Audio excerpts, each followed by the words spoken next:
Hi Albert, how are you? I'm very good, thank you. Of Thanks a lot for giving me this opportunity to interview you. course, my pleasure. So, friends, we have Albert here. So, Albert Nerenberg has performed the most viewed hypnosis TEDx talk in the world. He performs highly entertaining stage hypnosis shows as well as doing confidential hypnotherapy with people around the world.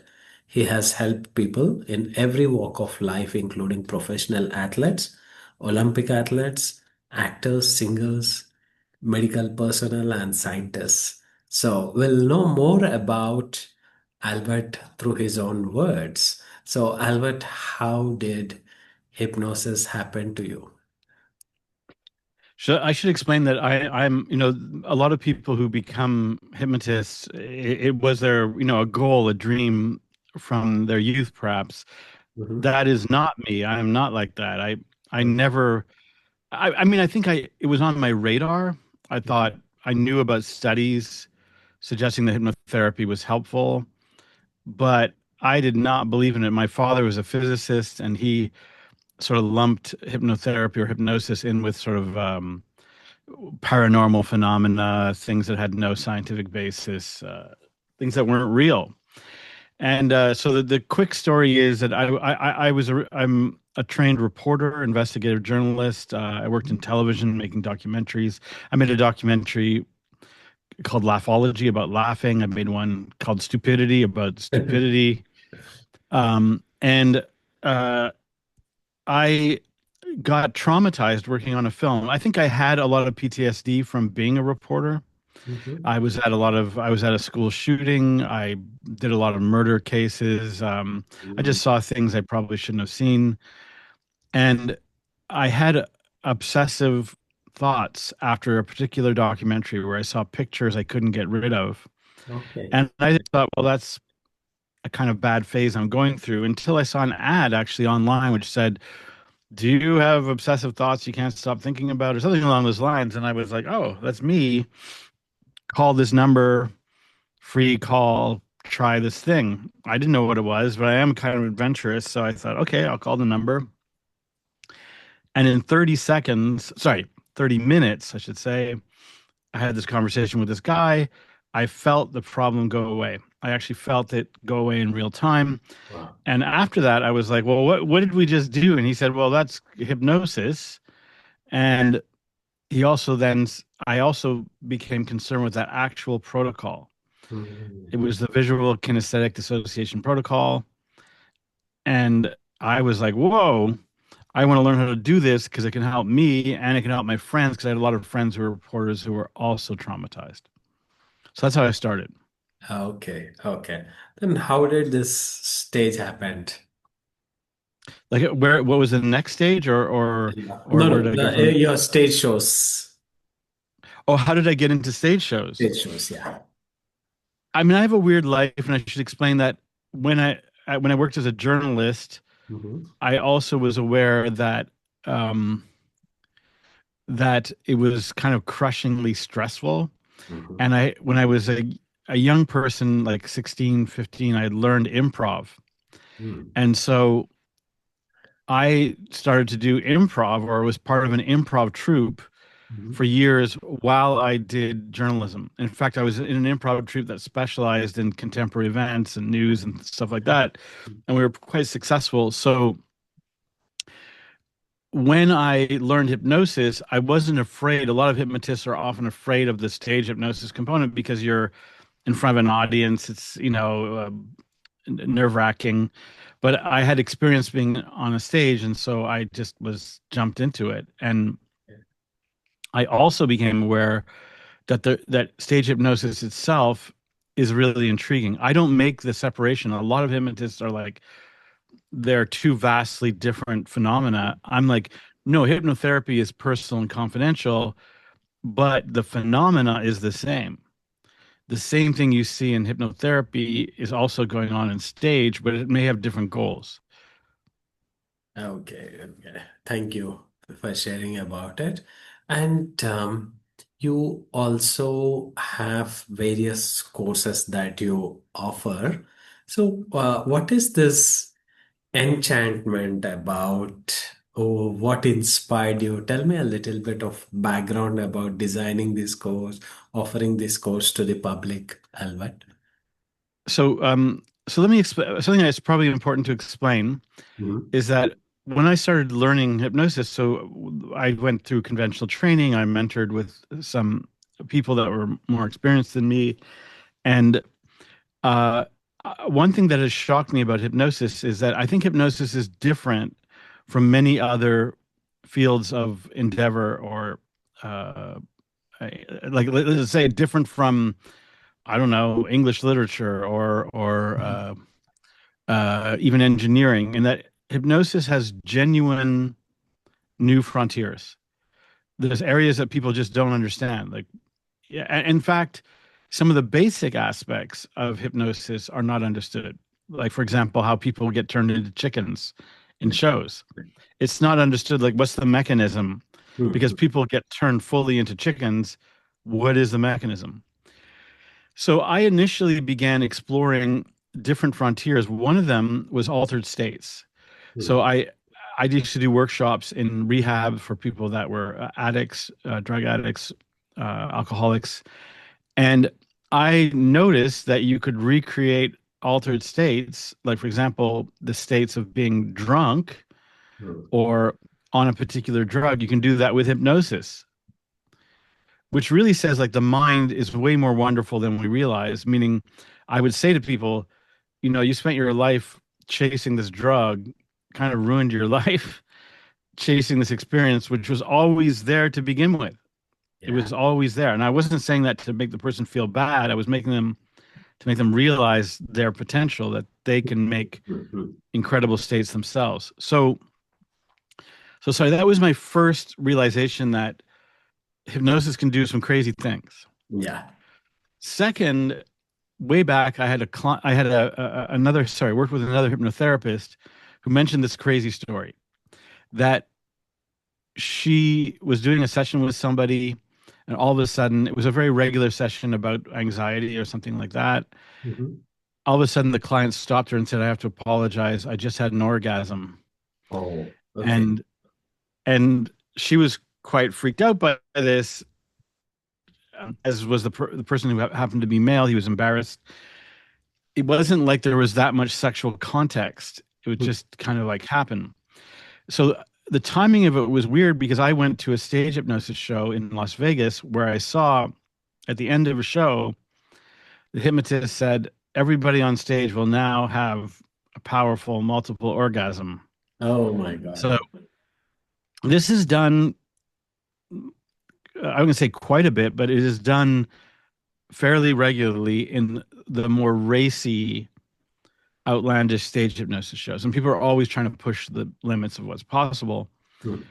But when I saw that, I noticed like people, like the audience fell off their chairs. This is so funny. People having, appearing to have spontaneous orgasms. I, of course, became started to wonder, what is this? Is this real? And so for the last almost 10 years, I started working on a documentary. I have when you work in film, you're always looking for what's a great story. And I'm like, that's a great story. The Yeah. fact that it looks like people can just have orgasm just like that. Now, why is it a great story? Because we live in a culture where most people are sexually dysfunctional, Mhm. where people are not happy about the way they have orgasms or can't have orgasms at all. 10% of the population cannot have orgasms. Mhm. So I started thinking there's something crazy here. And I was shocked that no one had explored it. There aren't any studies. Mhm. I initiated one of the first studies on this phenomena. There is no kind of journalism about it. So you don't see people writing stories like, what is this phenomena and how does it work or whatever. It simply doesn't exist. There's some underground knowledge of it. People watching this will know that. So I learned everything I could. I learned the science. Well, look, there is no science, but we figured out part of it, meaning I can give you the science if you like. It just takes me a second to explain it. Mhm. So here's the science, as far as I understand. At night, everybody, Mhm. regardless of gender and even to a certain extent of age. But everybody has dreams where they experience sexual arousal and they may experience essentially orgasmic states. Okay. So this might be when this is frequently, famously, teenage boys have what are Mhm. called wet dreams, but it turns out everybody has them. They're just more known with teenage boys. So because of that, the theory is that that's what sort of programs our sexuality. Mhm. And this is something that we have no control over, meaning it happens to us while we're sleeping. We don't know what happened. And then we kind of go through life and we go, oh, I think this is how my sexuality works, or this is what I'm attracted to, or whatever it is. So, what I think is going on with hypnotic orgasms. So, one, I found out that, yeah, hypnotic orgasms are real. Mhm. Meaning, if you hypnotize people with their consent, and it's very important that they be consenting and they know what's going on, people who can have spontaneous orgasms very quickly. They will describe them as better than regular orgasms, so better on Yeah. the level of, let's say, just physical pleasure. Mhm. And they are in some ways less complicated because, of course, there's no risk of STDs or Mhm. anything else. But what I then discovered is that orgasms may be a kind of programming mode, Mhm. the way we program ourselves in other ways. If for example, if you have orgasms about let's say about how much you love to eat chicken, Mhm. you will want to eat chicken after that. Um, and so it became intriguing to me that this is something we have no control over. It happens in our dreams. And then you can use hypnosis to access that state. Mhm. And so you asked me what enchantment is. So this is my long explanation, but Mhm. I started realizing that I knew a lot about this because I've done a documentary about it. It's called Coming Soon. Okay.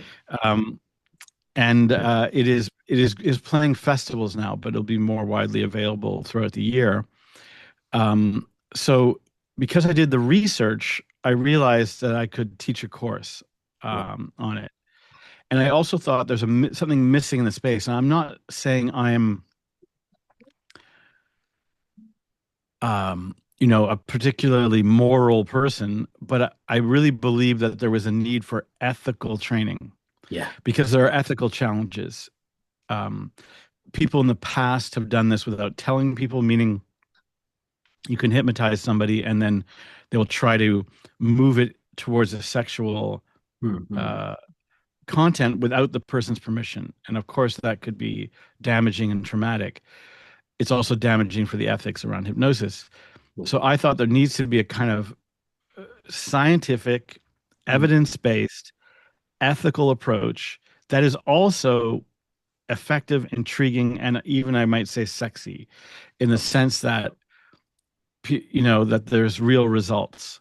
Mhm. So I teach a course called Enchantment, which is basically a 6-week course, which is a challenge. I would say on some level a little challenging because unless you are a trained hypnotist, you don't necessarily know how to create deep trance, and this mostly requires deep trance. Okay. So enchantment is that course where you learn ethical approach to hypnotic orgasms, the also applications of hypnotic orgasms. So Mhm. how to improve people's sexuality, provide healthy direction, um, and also heal classic dysfunctions. Okay. Uh, Okay. so if that makes sense. So that's basically it's a 6-week online course on Zoom where you Okay. learn all that and how to do it. Basically, how to do it. So, Albert, would this course help? Like, suddenly I see some people here that, everything was going fine. I don't feel anything for my partner anymore. But life feels like just no interest at all. Nothing interests me, anything. I don't feel any excitement. Would be post 40s or 50s. It's all of a sudden. However, surprisingly, all their medical tests are normal, no medical complications, and they feel like I don't feel anything and all that stuff, and they're almost withdrawn or shut off from their partners, etc. So, would your course help such people who have lost complete interest towards physical intimacy? So I don't want to actually the way you expressed it was very clear. I think you're describing something that is very common. Mm. And I can tell you exactly why it happens. I think why it happens. This is, I'm not an expert on sexuality, but we don't need. I don't think you need to be. But I think when people first become sexual with a partner, often it is driven by simply the novelty that intimacy is powerful, being close to somebody is inspiring, and but there's no awareness or agency. You don't think about it very much. You just do what comes naturally. And Mm. eventually, as human beings, we need novelty, we need experience, and we also need to believe that we're going somewhere. Mm. If we're just doing the same old thing over and over again, of course, it gets boring and we may lose interest. And as that deepens, it turns into full on fatigue where we really just don't want to engage. And I think that is very common. So actually, this isn't really a hypnosis question, but I personally believe that everybody should workshop their sexuality, and Mm. myself included, obviously. By that I mean that talking about it, there's a whole recreate desire. Mhm. So those, of course, are worth doing, and so absolutely, it's totally. Why you want to do this, because what you're describing is a sort of dilemma, the sexual dilemma of Mm. that is the epidemic. This kind of like you love the person, but you're not aroused by them. So let me Yeah. tell you exactly how you do this. So I'm just because this is one of the protocols. Mm. If somebody comes to you and they say, "I love my wife" or "I love my husband," but I'm not sexually aroused by him or Mm. by our not by him, by our common experiences, and what happens there is that once you lose interest and then you sort of are forced to perform, Mm. you start resenting or you, not liking what you're doing. Mm. So that's bad. That's very bad. So what's the answer? So one thing that can be done in hypnosis is you simply ask the person, do you still experience sexual arousal, like regardless of your partner? And then if they can also, and if their answer is yes, then you're like, okay, good. That's great. We've got something to work with. Then, if you were to put that person into trance, and if they are capable of having a hypnotic orgasm, there's a simple mechanism that you can do, which is, do you love your wife? Do you love your husband? Yes, feel that feeling. Mm. If you were able, on one hand, to get arousal over here, which is now I feel deep arousal. One of the things that people underestimate hypnotic trance for is that it's high flexibility. Mm. Deep hypnotic trance is extremely flexible, right? So it's not hard in trance. Like if I told you in life, that feeling, like take the arousal that you feel, that's your most aroused feeling, and now mix that with your feelings for your wife, and then let's seal the deal. You would be, that doesn't sound that easy. But Yes, in trance, it that is easy. You can easily go, okay, we've got the arousal. Oh, we've got the love you have for your wife. Now let's put them together. Let's put them together and let us imagine how this deepens. Mhm. And so that is something that I have done a bunch of times, and that I have seen that it works. Wonderful. Um, so yeah. So these are solvable, but this is entering, like, the thing I should point out. This is not an established protocol that everybody knows. This is new frontiers. Oh yes, yes, it is. And also, Albert, I see some students who are like extremely addicted to pornography, Yeah. and there is another case where either one of the partner is sexually active, the other person is not. It is not the aversion, but not that interested. So these kind of like when you said about hypnotic orgasms, like when especially people who are single and severely addicted to get that high to through the pornography or anything else, I think definitely this enchantment course would be a breakthrough where they do not have to depend on the pornography for every time they want to get high, or obviously when they're too much frustrated because of one of the interested partner is not highly sexually active, they can utilize these methods to balance their thoughts and emotions or I experience it. Yeah.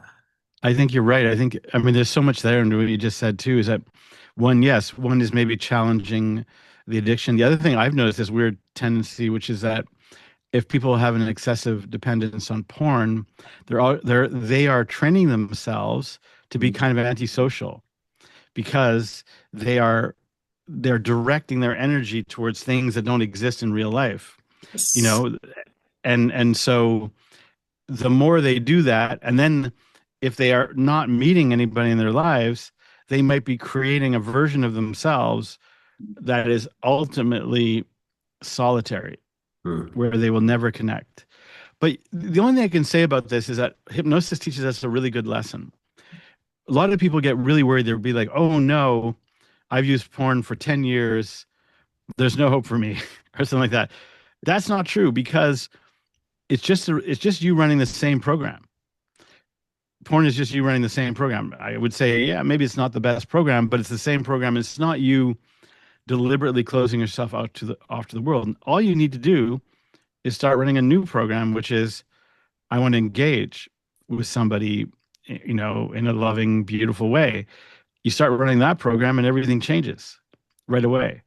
I still think, I mean, this is my what I'm learning through real experience is I think that workshopping your sexuality the way I would say enlightened people workshop other things, they become better meditators, they become better exercisers, they become better at the things that they do. Maybe it's okay to do that with your sexuality too.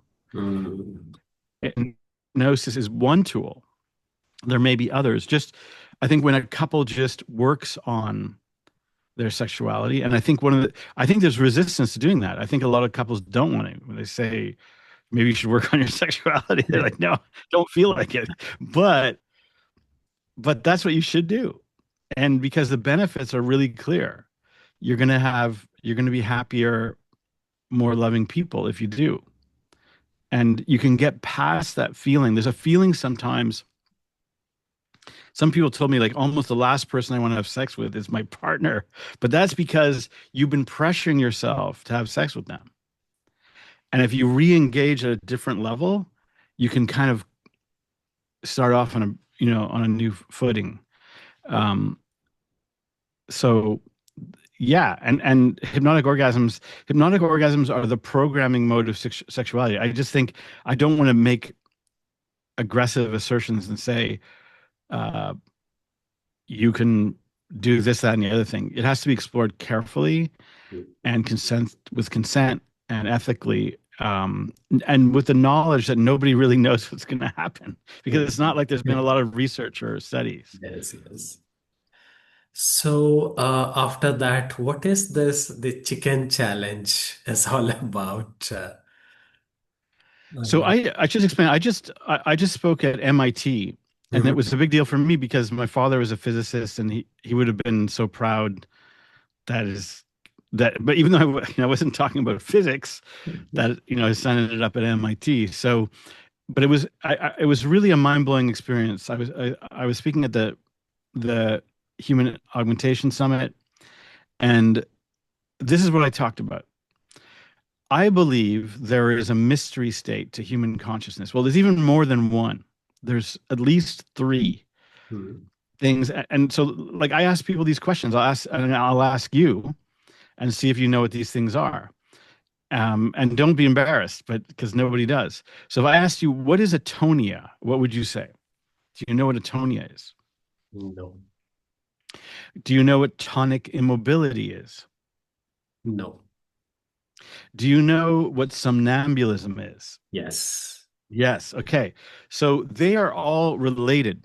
Hmm. And so atonia, let me define these for you, is atonia is the way that your body paralyzes your muscles when Hmm. you are in REM state dreaming Hmm. asleep. Hmm. So that's when, if you felt somebody's arm, if you lifted up somebody's arm when they were asleep, it would be limp, kind of like a noodle. Tonic immobility is when you experience a shock or a freeze due to being, let's say, you walked around the corner and there was a tiger there. You might experience tonic, you would just go limp and freeze. That also, the body also, oh, bless you, also is limp. Hmm. Isn't it interesting that in somnambulism, which we know that's the deep hypnotic trance, Hmm. also has this limpness. Hmm. So I am struck by the fact that nobody knows about this stuff, and that somnambulism, which is a really powerful state, like that's what you do in stage hypnosis. You put people in the somnambulistic trances, and then you do funny things with them. That's not a medical term. Hmm. That's a term that is taught within hypnosis training, which is not officially a science. Yes. So there is no medical term for this state, which is recreated in hypnotherapy and in stage hypnosis shows all the time. Meaning there's this big aspect of human nature that nobody knows about. So this is what I talked about. I said, there's these three states, they're amazing, and nobody knows about them, and they're real. And if you don't believe me, this is what I said at MIT, come on up and Okay. I'll demonstrate. So these people came up, of course, they volunteered. I just did standard stage hypnosis, hypnotic rapid inductions, put them in the trance. And people haven't seen this in a scientific context. People were shocked. All it did was, hypnotize them, drop them in the trance, and then I demonstrated how limp they were. So this is done in stage hypnosis shows, but in stage hypnosis shows, they put people in the trance and then they turn people into chickens or they do funny things, stick them to the floor or whatever. I was like, no, look at the limpness of their bodies. And it's interesting too, if you were to try to create like an injection that recreated that state, the state of limpness and this sort of faint that occurs in somnambulistic trance, it would take people hours to recover. You could inject somebody and they'd go limp, but they would hours, if not days, to Hmm. recover. There's no scientist knows how to recreate that state. But somnambulism can do it in a second. Like meaning you can give me somebody hypnotizable within about 5 seconds. Sorry, I can have them in deep trance. Now, why does this matter? If you look at those three states, atonia, you have no awareness, you're asleep, you're dreaming. Let's say. Two, tonic immobility is no fun. Your body's full of cortisol and adrenaline. It's a terrifying state, but it's limp. Somnambulistic trance is amazing. It's the doorway. It is fun. People will describe it as being pleasurable. When you're in just the trance, you feel good. Hmm. Two, everything is there. So if you get somebody into that trance, what can you do? Altered states, Hmm. journey, visualization. Three, changing of roles. Uh, Hypnotic orgasms are there too. That's the trance you need for hypnotic orgasms. It's all there. Plus, this other factor, which has no name, which is the ability to turn people into chickens. Now, it's not just turning people into chickens, it's transforming their identity. You can tell somebody they can change their name. You can tell them that they are a fish, a duck, or a policeman, something that they're not, and they believe it. They believe it temporarily in that state. But there's something amazing about that, and that also has no scientific name. Like look it up. Try to find the scientific name for that. The fact that in hypnotic trance, people's identities can be fundamentally reoriented temporarily. There's no name for that. So I call it the credulity hypothesis, which is that the person believes the state Mhm. that's been suggested to them, provided they're in that trance. If I have somebody in a low level trance and I say, "You are a chicken," it doesn't work. So to answer your question, originally I thought turning people into chickens was like a tired kind of stage hypnosis cliche until I saw it myself, when I did it myself, and I realized these people are not horsing around. They are real. They are chickens. Sometimes you turn someone into a chicken, you can't believe how chicken-like they are. They're crazy chicken-like. Sometimes they're not, but often they are. And so I became concerned with the fact that this is actually interesting. It's also its own hypnotizability test, because if you can be turned into a chicken, then you're going to be great at hypnotherapy. You're going to respond so well to hypnotherapy. So I did this. I have this thing on my website, which I recommend people try. Please try it. It's called the 5 Minute Chicken Challenge. And ultimately, it's a test of hypnotizability. But just, basically you do a bunch of exercises and then you are temporarily turned into a chicken. And then it brings you out as well. So it's not going to be permanent. Don't worry. But a lot of people do it. A lot of people do it. And now they've started sending me their videos, and they are wild. They are wild. I haven't been able to post some of the wilder videos, but you see deep hypnotic phenomena. I think because people are on their own, they don't feel like they're being watched, and they go deep into trance, and they become chickens, Mhm. and they really become chickens. Um, and so this interesting phenomena, because we laugh when you go to a show and you see your friend become a chicken, you laugh your ass off.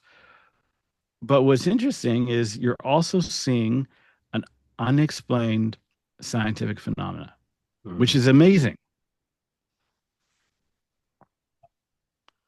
So thanks a lot, Albert, for your time. It was wonderful, and there was lots of new learning for me. All I'm glad to hear the various that. states that you have explained. So it was amazing. This is one of my purpose, that different people are invited, and lots of learning and lots of fun happens through these conversations. Thanks a lot for your time, Albert, once again. My pleasure. Great questions. I really enjoyed it. Thank you. Thank you.